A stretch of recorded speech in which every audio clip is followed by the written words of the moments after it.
Stay tuned for another episode of the Coming Soon podcast with Spider.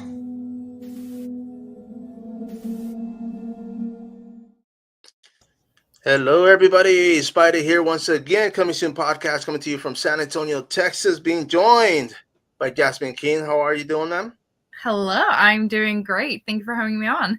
No, thank you for jumping on here. We talked earlier, of course. I mean, it's 3 p.m. my time. It's nighttime for you guys right now. Yeah, it's 9 p.m. over here in London, so it's not too late, but it's it's getting there. Well, I'm at that age where 8:30. That's it. I'm getting ready for bed. So but you youngsters, of course, you guys stay up late. Ooh, well, I don't know about that. Don't know about anymore. Now, of course, bringing you on here for a few reasons. I mean, you are in a project that we're going to wrap it up with at the end of the show. But when it comes to you being an actress, I want you to talk a little bit about your buildup going into film. But I know I mentioned earlier as well. I mean, you have some background in dancing and martial arts. So I wanted to talk about that. When did that start? Yeah, so I mean, dancing started quite young. So I've always been like in and out of like amateur theater as a kid and everything. But then dancing, I think I started when I was like 10, and I did that for a few years, a couple of different genres, ballet, contemporary, some Latin. I was in like a dance company, and it's pretty funny. I ended up on Norway's Got Talent. Okay. We actually made it through a couple of rounds. I'm pretty proud of us. But yeah, did that for a bit, but then I moved to Spain, and so that sort of ended. But in Spain, I sort of got into like musical theater, did a couple of productions at like a British theater in Spain. Yeah.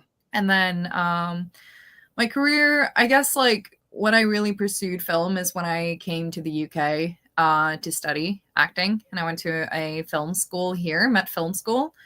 And since then, I've just been, on my grind, trying to figure everything out because it's a lot. It's a whole different world.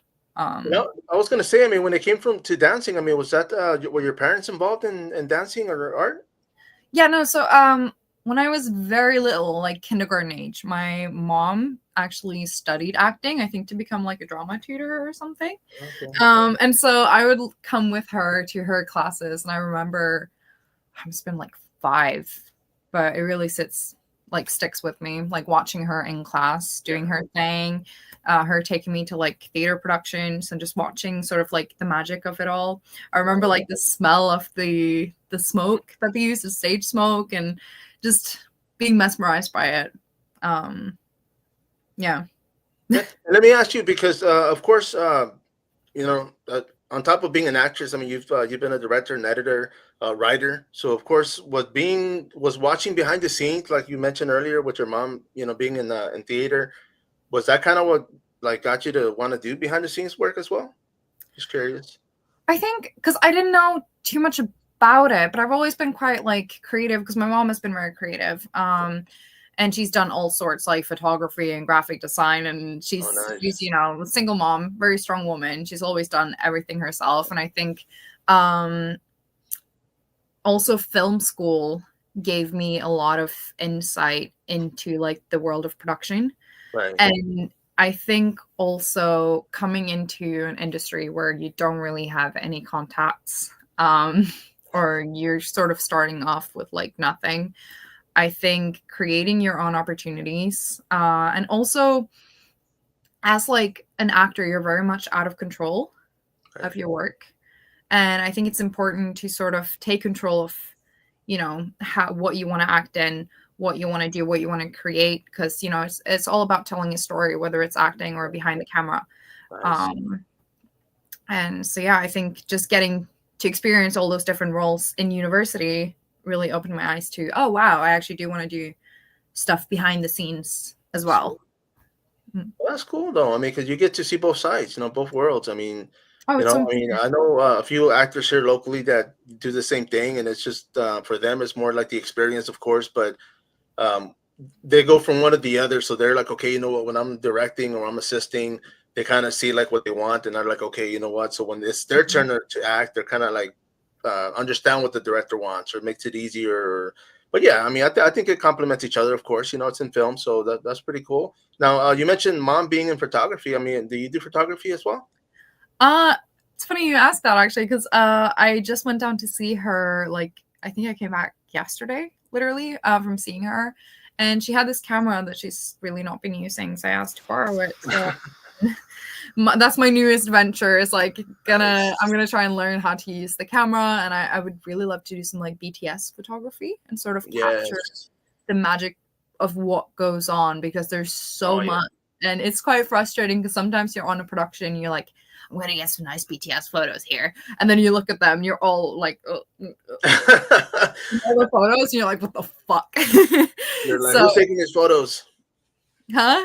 You're like, who's taking these shots, right? Getting well, all I'm these, like, you just caught me at the worst. Either I just like constantly look awful, or you just caught me at the worst moment. So it's like, I don't want to post that, you know. I it's nice to have like good photos to look back on, and I feel like BTS, you see really like the magic of how it all came together. So that's something I want to get into, sort of as like a little side hustle, a little side quest, as I call it. Everything that I do. That's you see, and I do that myself. I mean, I jump on indie films here locally, but a lot of BTS, I'm always that guy. And it's when I'm in the film, I'm kind of like, damn, like somebody take pictures. You know, I'm kind of like freaking out because I want photos too. You know, I mean, not just of myself, but of the whole action, and you know, because it's cool. You know, I've been doing social media or media for combat sports for years.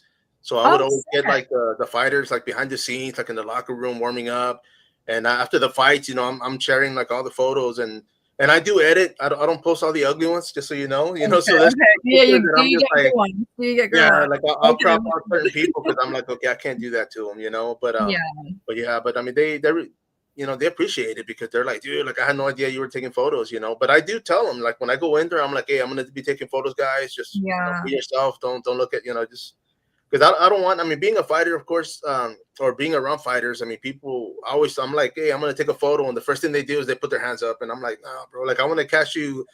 You know, I want to catch them relax. You know, poised, just kind of being in the zone. Yes, you know, and so that's why I'm like, okay, you know what, I'm gonna walk around and I let everybody know. But yeah, I just take shots of them and thought process, you know, getting their hands wrapped because they're concentrating, their coaches, the crowd, you know, it's just I love that because it tells that story. Like everybody's so looking at the stage, at the cage or boxing ring, and it's like at the same time I'm thinking, you know, like something big happens, like I have this thing where I turn around and I take pictures of the crowd real quick and then I go back. And then later on, I look at like moments of like magic. You know, and then I look back and I'm like, oh, damn, those are good because everybody's like, you know, going crazy, and you can see all the emotion and everything. So I'm like, okay, those are the shots that I want. So that's pretty cool that you're doing that, though. So do you fight yourself then, or do you just photograph it? I'm sorry. Do you also do fighting, like martial arts or anything? I do Brazilian Jiu-Jitsu. Oh, sick! Yeah, that's tough. Okay. Well, it's when I started here, we were doing like a hybrid. It was before like the term MMA was being used, but we were doing vale tudo, like street fighting. But we used to incorporate like Russian sambo to Muay Thai, boxing, you know, and it was good. I liked it because it was like it was pretty much what I was looking for when I was looking for martial arts, because I went to a Taekwondo place, and not to say it just wasn't for me, but I went to martial arts, I went to a judo, and I was like, man, I need more. Like I need contact. And when I found this school, Rango Vale Tudo, I'll plug him in. I was just like, damn, it was brutal because they were like, as soon as I got there, it was a Friday, and it was sparring day, and I got to see him spar, and I was like, holy crap, like, yeah, I want to do this, you know, and so that was it. You know, I enjoyed it, and you know, it's good. You know, it keeps you limber. And I was going to ask you about yours because when it comes to martial arts, I mean, when did that start? Yeah, so that's honestly quite recent, actually, as of last year. So my best friend Christina Jensen, she's also an actress. Plug.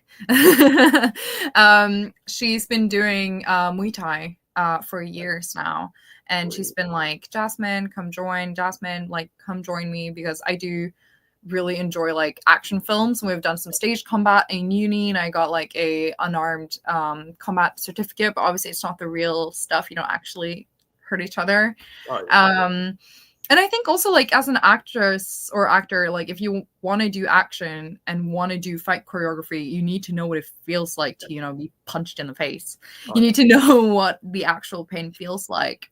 And so I joined her about a year ago. So I was doing Muay Thai, and then I've taken a little bit of a break now. because unfortunately it is very time consuming. That's the one thing I'd say. But it's great, and it's something I'm looking to explore further. And I also want to pick up BJJ because I think it's important to know both like how to fight when you're on your feet, but also when you're off your feet. No, yeah, you see, and that's one of the things I was talking to somebody about the other day. Because for me, when I started taking those classes, it wasn't like it is now. Like now, you can go to a boxing gym or get a boxing coach to incorporate your MMA or your fighting. Back then, nobody wanted to do that. They were still kind of like, oh no, your stance is wrong. You can't do this. Yeah, like it was, unheard of. But I used to go. I was training in grappling, in Valetudo, and I would go to a judo school, and they're like, hey, you can't do that. That's illegal. Or that's this, and I'm like, bro, like it's a submission, But I had to realize that, like, I was like, man, that's not the same sport, But I just did it. I wanted to learn how to throw. I wanted to learn how to fall, and I wanted to learn how to counter. So I was just like, man, what better place than to go to an actual judo place and just get my butt whooped, right? And 100%. Yeah, it's like I just figured, like, for the most part, I would get thrown around, but I would like recover. I get my guard. I go for a sweep. I go for a submission, and they're like, "Hey, that's illegal. You can't do that." And I'm like, "Damn." So it was one of those things. Now it's different though. A lot of people understand what mixed martial arts is, and of course the fact that people do want to incorporate, because as much as people say, every fight starts standing up or every fight ends up on the ground, it's like there's an in between. You want to find that in between and see how to counter the other, or incorporate it. But yes, but definitely. Yeah, because you see in like kung fu cinema and just action films in general, like they incorporate a lot of different styles, and I think that's been the funnest thing of like starting to fight and like watching more fighting myself is like you can recognize, oh, that's Muay Thai, oh, that's BJJ. Oh, you're calling it. Yeah, right. You can see them like mixing everything from moment to moment, and it's incredible. Well, and that being said, I mean, are you a fan of combat sports? I don't watch it like as a sport, I'll admit. I do watch clips on Instagram of people getting their ass whooped. Oh yeah. Those are to be honest. You see, and I've been cage side. Like I've been able to go cage side, like for the UFC here, like in Texas for Bellator back in the day, Strikeforce. But even regional. But it's like I'm taking photos and you just see like the little blood splatter, and I'm like, crap. I'm having to like wait till the round's over to clean it up. But it's pretty brutal though. Oh, on the lens as well. Or? Yeah. Oh shit! On the lens, and it's just like one of them. It's happened a few times, but a lot of it is. My worst thing was like when I'm taking a photo of somebody, or two guys fighting, or two women fighting, and one of them's getting their ass whooped or their butt whooped, and they're just we make eye contact, and I'm like, crap, I kind of like start looking everywhere else, because I'm like, it's just uncomfortable. Yeah, it's pretty bad. Yeah. But of course, I mean that.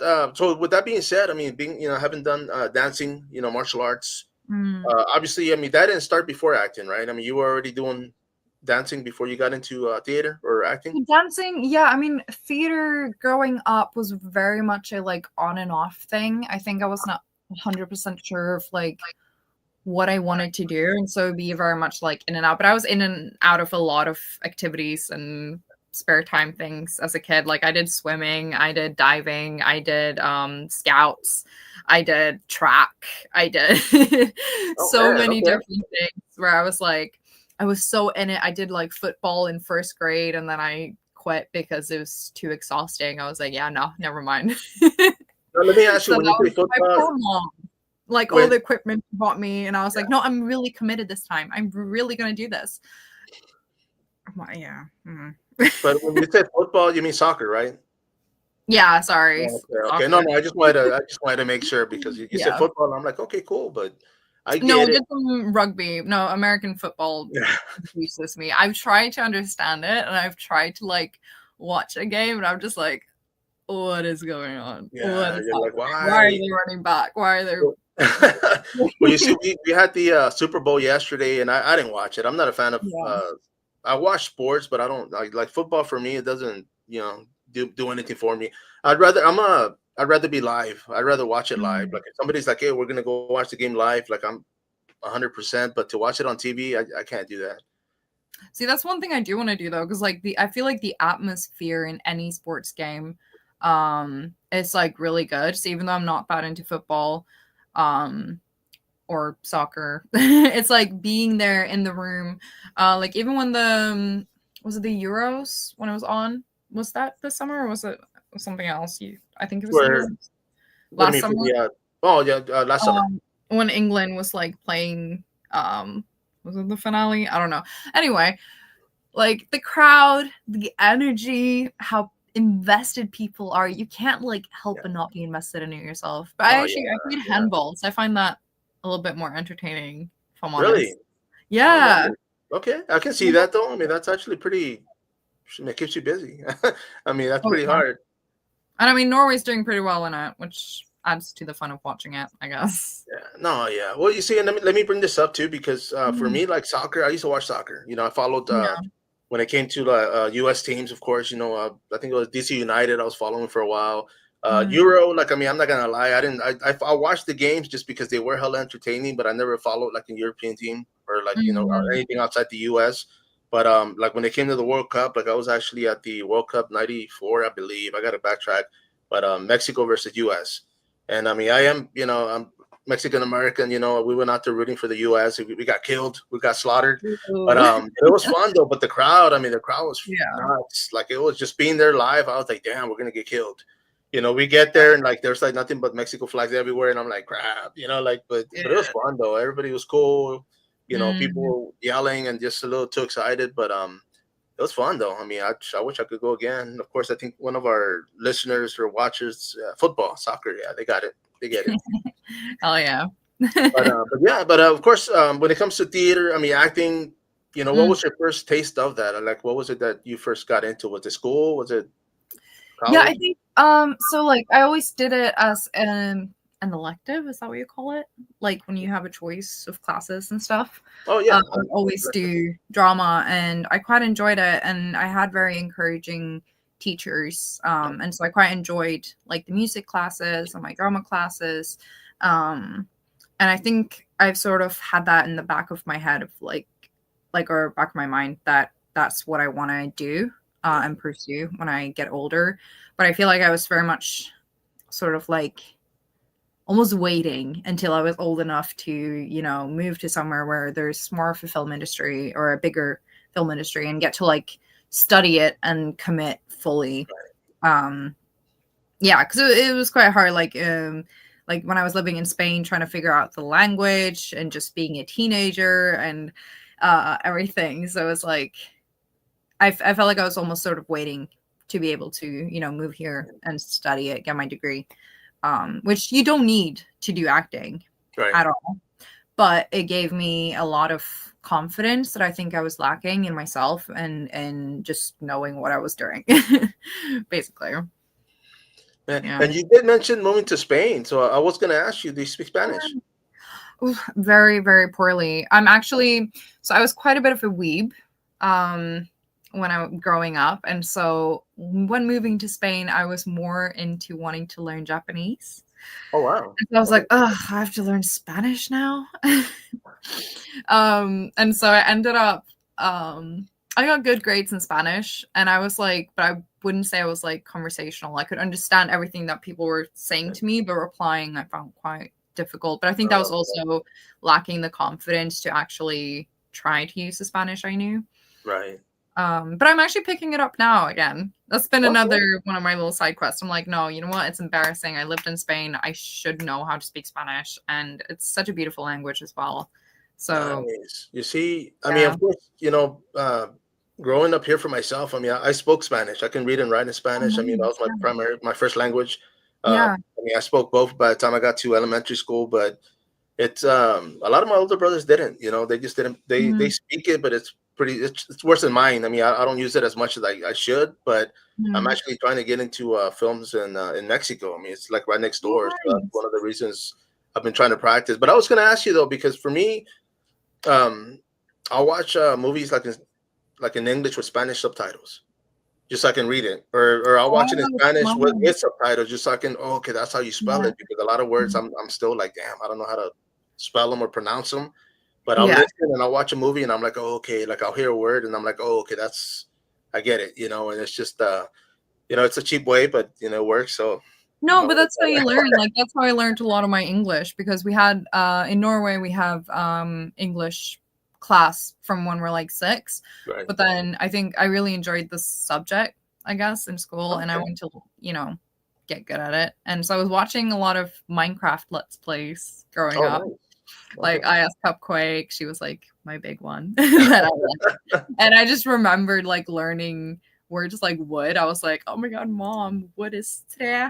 Like, I was like, oh my god, no way. So like that's how I picked up a lot of my English, just from watching stuff that had imagery to go with the words. And then when people would nice. I guess, that helped me a lot. So doing the same for any language, I think, is beneficial. No, I mean, I agree. I mean, I always tell people, like, I can't, everybody's like, oh, everything's on your phone, you can learn everything. And I'm like, I can't do that. Like, I'll watch a video and I'm like, okay, somebody explain the video, because it's just not how I learn. So I'm like a hands-on, like somebody's got to be here and be like, okay, this goes with this, and I'll get it, but I just don't like, if I'm on the phone and somebody's trying to explain it to me and I'm like, dude, I already lost you. Like, I don't know what you mean. And so I'm that guy. But yeah, when it comes to being able to, like, imagery, like you said, I mean, I think I had a friend too back when they were putting labels on everything in Portuguese. They were trying to learn Portuguese, and so I was like, okay, that's pretty smart. It's just getting used to the words and what's what, because in Spanish too, I mean, there's so many words that sound the same, and it's like they're not. They mean different things, so it's just like confusing unless you're like in conversation talking to somebody, and then they'll get it. Yeah, and especially it's hard as well speaking to a native Spanish speaker, because they'll speak, there's so many accents and it goes so fast. Words that you like overpronounce as a non-Spanish speaker, or not. It'll be like, sometimes it'll just be clear from someone who doesn't really know the language, because we're like over pronunciating. Whereas if someone's like super comfortable with the language, it's just like, you're just like, wrong with it. But you see, that's true though, because I've had friends from El Salvador, like South America or Central America, from Puerto Rico. When I lived in Florida, I was out there with family, and the same thing. Like, I understood it, but man, I was just like, holy crap! Like, they're running with it, and I'm like, okay, like, but I was able to, I speak Spanish, so I was able to understand it. But it was just like, man, they're quick. So, but yeah, I get it. I mean, even here, I have I guess a co-actor, somebody that I've actually jumped on films with, and he's from Mexico, but he's like the one that plugged me in, and it's like, man, let's go, but every time I talk to him, I'm like, okay, cool, man, because I don't get that. Like, not that many people around me, like, during the day speak Spanish, and somebody, I try to hang on to him, man. I'm like, conversation. It's nice, and it's like, I was recently on set for another project, and all of a sudden, like, I was hearing Spanish, and I was like, what is this nice sounding, what's going on here? And then it was like, I wish I could have been at a higher level with my Spanish, so I could have joined into the conversation, because there was another actor there as well, and he spoke like 4 or 5 fucking languages. Oh, damn. Yeah, I hate that guy. No, I'm just joking. I know, it's so annoying. No, but I'm like, okay, well, I do still want to learn Japanese, but it's like Spanish is such a like spoken language all over the world internationally, and I feel like it also, if you understand Spanish, it's easier to learn languages like French or Italian, and it just you see, and I took French in high school. I took 1 semester, and I kind of got it, but I didn't. Like, I didn't. Not a lot of it stayed with me. I mean, I can pronounce a few things, but yeah, it's just that, teacher speaking, I'm like, there's a lot of it that I understood, but pronouncing it and figuring out how to say them in the conversation, that was what I didn't pay attention to. But yeah, it sounds about the same. It's Latin, so you can kind of relate to a lot of languages. So that'd be smart. 100%. But I mean, Japanese, I would imagine. I mean, I know a buddy of mine learned it, and he actually, no, I think it was I take that back and I apologize, but I think it was Chinese, because he was working at a massage place, and he was just like, so people that worked there, like, so he was like learning it as he, like reading books, and like before he knew it, he was like able to conversate, and I was like, damn. But he was there like for hours and hours, so he had the easy way. Exactly. But man, but projects. Let's talk about some of these projects, of course, that you've jumped on when it comes to film. First film that you jumped on. Can you tell us about that? First film. So the R.I.P. Man is actually my first feature film that I'm doing. Other than that, I've done quite a few like shorts here and there. But yeah, so the R.I.P. man, I play Clarissa, and she's in this friendship group in quite a nice neighborhood. When all of a sudden they start getting hunted down by a killer. Yeah. And so this killer is coming after them one by one. And he has got this dental condition called anodontia, which is this rare dental condition where you're born with no teeth. And so his signature move is to pull out his victim's teeth at the end of the killing to keep as his little souvenir. And so there's this detective that is trying to solve the case, figure out his intentions, and obviously catch him. So yeah, we've done a couple of days of shooting that I've been with. But I think the film as of now is about 80% shot? 75, 80% shot? I think he said it was 70 something. I saw that. Yeah. So we're planning just the last few shooting days, and then it's pretty much filmed. And I think we're aiming for a release of summer 2025. So not too far ahead. Because I've sort of been we've had some scattered sort of shooting days with this one. Right. And so they've sort of been editing as they go. So yeah. No, you see, and I was going to say, because I did see where you've been in a lot of short films. So, I mean, doing those, I mean, of course, for the most part, I was just talking to one of the actors the other day about this, because for me, I mean, I jump in quite a few, but it's just experience. I'm enjoying it. It's just I mean, trying to see what works, what doesn't, but it's just, is that kind of what you were doing? I mean, just jumping on projects just to... Oh, 100%. I think getting contacts, just getting experience, because it's one thing being in, film school and you're on your own sets and your own productions that you're making with your friends almost. But it is completely different getting on set and just finding that comfortability within it, and also having the room to try out things, fail, learn, and that's what's great about doing student projects, because sometimes you can take quite out there choices and they'll let you just run with it whether it works or not, and then you can sort of watch that back and be like, yeah, maybe not. Right. But they're not being right on your acting anyway. So but it's really fun because it gives you space to explore, and I think that's so important. So yeah, I think just doing as much, being on set as much as I can is sort of my goal. Just to work on myself and develop myself as an actor, and also get to know people and upcoming filmmakers. And yeah, I think it's so important to just stay at it, no matter the size of the production. And tell us, does this the actor you play in the film, that is she bilingual? Does she speak Spanish? Clarissa. No, she seems pretty white, to be fair. No, so she is kind of upper middle class, law student. She plays piano. She's quite composed, but nice. Quietly anxious, if that makes sense. Oh yeah. She's always, worrying about everyone, trying to sort of keep this exterior of everything's fine, we've got this under control, but I'm actually worried, what are we gonna do? And I think this sort of, obviously it's a very dire situation, that your friends are being killed off one by one, your childhood friends, and so this situation is really getting to her, and I feel her normally hard exterior or confident demeanor is sort of slipping with this one. Right.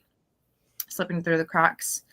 But I do think she's a very caring and compassionate and solution oriented person, which I do relate to a lot of her personality aspects. And I think we were all cast very much similar to our characters, which is quite fun. The casting process actually was quite funny, because so we all applied on a casting net site and everything, website.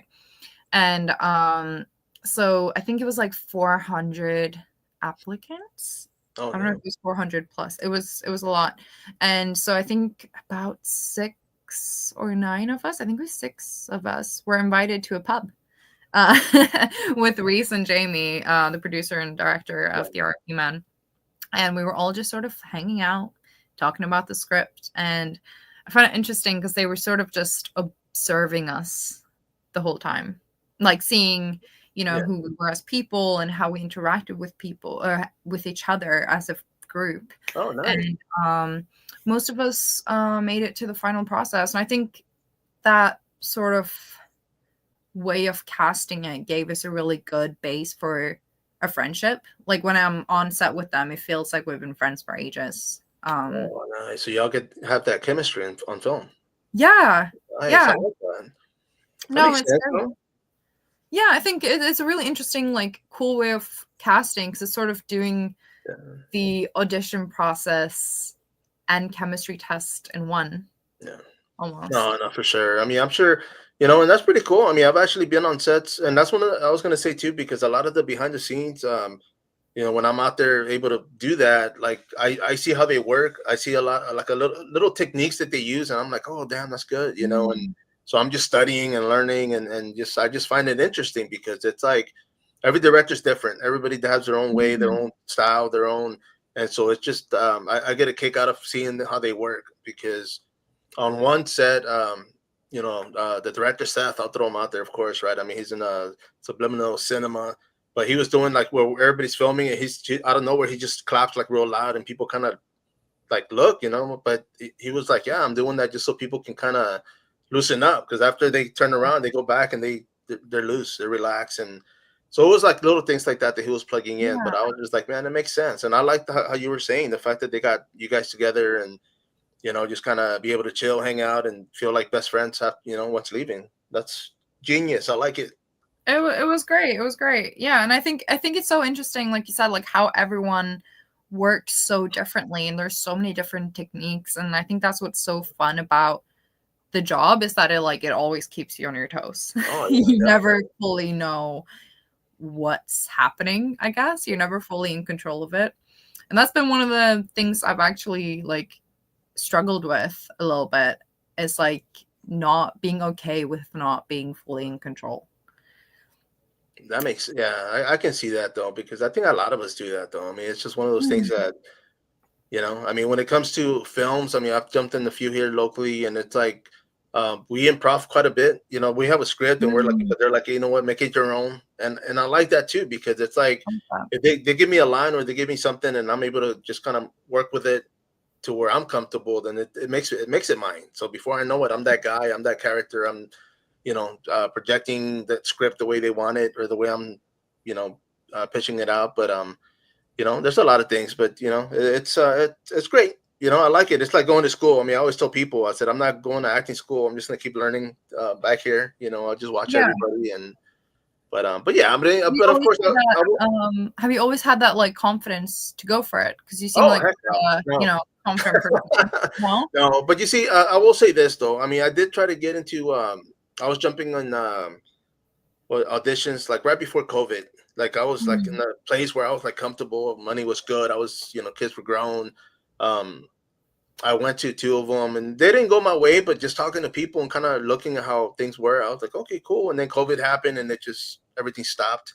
But I've done combat sports, like I was saying, so I've always been behind the cameras. I've always felt comfortable behind the camera because I tell people I'm shy. I'm not comfortable with crowds. I don't like, you know, I don't like to be in a place where it's crowded. I mean, it's just not me. But when it comes to like me doing covering a fight or covering a convention, because I cover a lot of the retro cons, you know, horror cons here locally, and I'm good because I kind of feel like I have that shield, I have that lens, you know, I have the camera in front of me, and I'm just, you know, nobody can see me behind a little bit. Yeah, you know, but yeah, I've never had that confidence though. It's just one of those things. Now, like I said, I mean, my kids are grown, so I was kind of like, you know what, like it's my time. Like I got, you know, I was dad, I was there. I mean, I'm still there, but it's just like now they're grown and on their own. So now I'm like, you know what, let me play around with this and see where it goes. You know, so good. Been pretty good. I'm enjoying it. Cool. I'm glad. And let me ask you, when it comes to films, I mean, of course, I'm sure at one point, you know, they're going to be like, hey, we're going to shoot in the U.S. or we're going to shoot outside the country. I mean, is that something that you're looking forward to? Oh, 100%. I'm sort of like, people ask me, oh, or especially my family back in Norway, they're always like, oh, would you want to come back? Would you want to move back? Do you see yourself ending up back here? And I'm like, I honestly have no idea wherever I'm gonna end up, because it's like, I feel like with this job, again, the not knowing, and it's like wherever it takes me, I'm open to that, and to, you know, traveling and experiencing different cities. And I've never been to the US actually. So that's something I'm very much looking forward to. Hopefully a job will be taking me there soon. Oh no, for sure. I mean, because that's one of the things. Like, I haven't been outside the country other than like Mexico. Like, other than that, Oh, like I've not. never, you know. Okay. But it's Yeah. like I've had an opportunity to go to Brazil, which I didn't take. I had an opportunity to go visit Puerto Rico at one point, and I didn't go. So there's been a lot of missed Mm, opportunities, and it was mostly because last minute. I'm like, I don't want to go. It was yeah. just me, just being like shy and not, you know what I mean? It's just dumb stuff. I mean, I was younger, of course, but it was just those are like, damn, like I wish I would have, just to be able to say, like, man, I've been outside the country. Hmm. But yeah, when it comes to England or the UK, I mean, I've always wanted to go travel to Europe, go to Spain, do that whole Yeah, tour. definitely. But Mm. we'll see. Maybe we'll trade places. You come out here and I'll go out there. We'll We'll do see. that. Yeah. No, 'cause that's the thing though, with like, I bet like growing up in America, because America's vast, like it's huge. There's so many, like all the different states are like sort of like different small countries in Oh itself. yeah, It's so yeah, different. And so it's always like, it's almost easier when you're from Europe to travel to different countries, but then I guess when you're in America, you're traveling to all these different countries surrounding you, basically. It's no, just that yeah, it's not divided yeah. by, you know.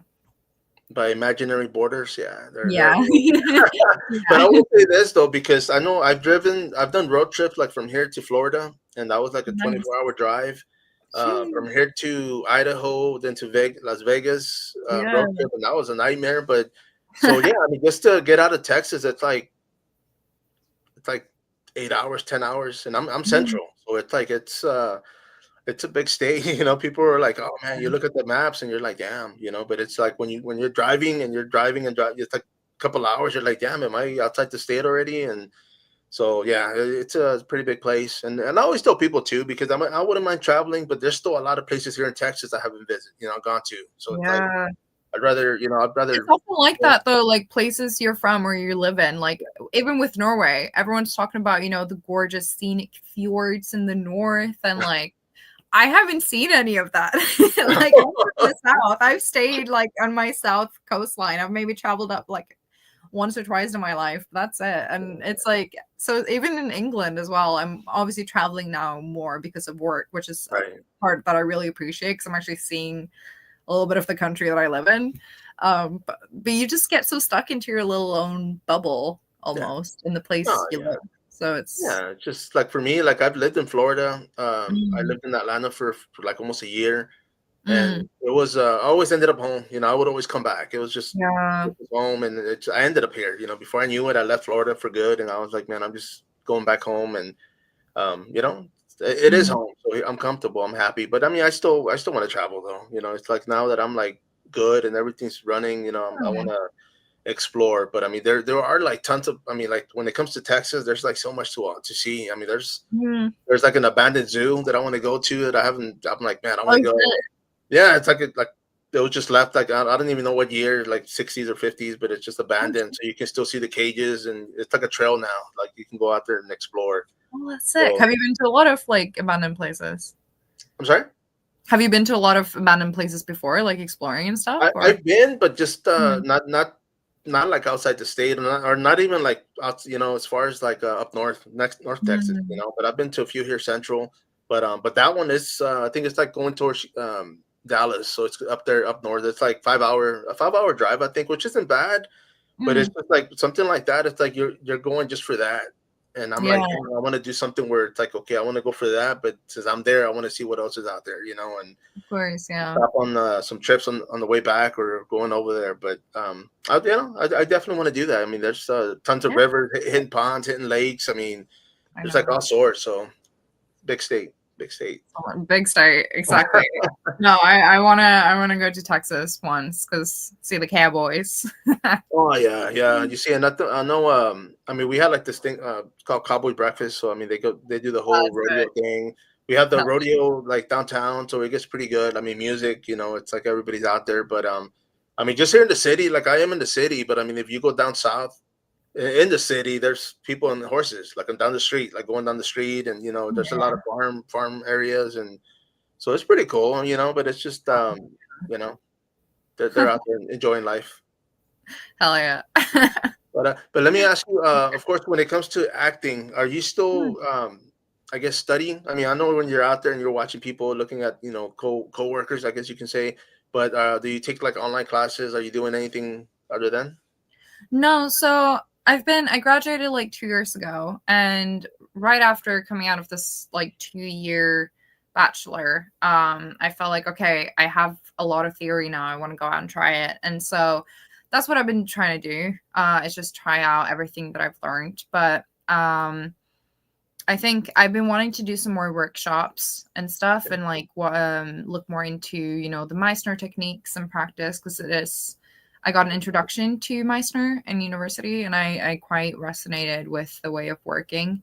And I mean, I'm trying to read as well some acting books, which is always important. I actually got this as a wrap gift from an actor on a set I was recently on. It's Declan Donnellan, the actor in The Target. So far, it's pretty good. But I think it's important because even if there are things in there that you already know, it's important to remind yourself, because it's so easy to forget with anything that you learn. It's always important to revisit and keep growing and learning. And Well, that's pretty cool, though. I mean, because I guess my question is, I mean, when it comes to that book, is it about acting, or is it just like drills, or what is it?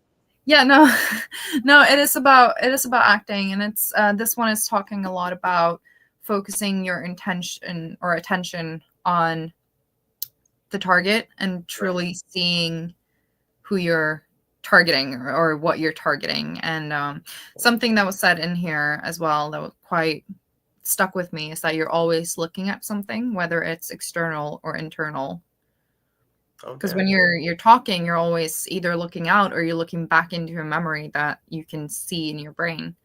And it's just stuff like that where it's just talking about, it's talking a lot about, so I'm at the chapter where it's talking about fear, and how fear just takes you away from being focused or paying attention or truly seeing the target that you're sending your intentions to.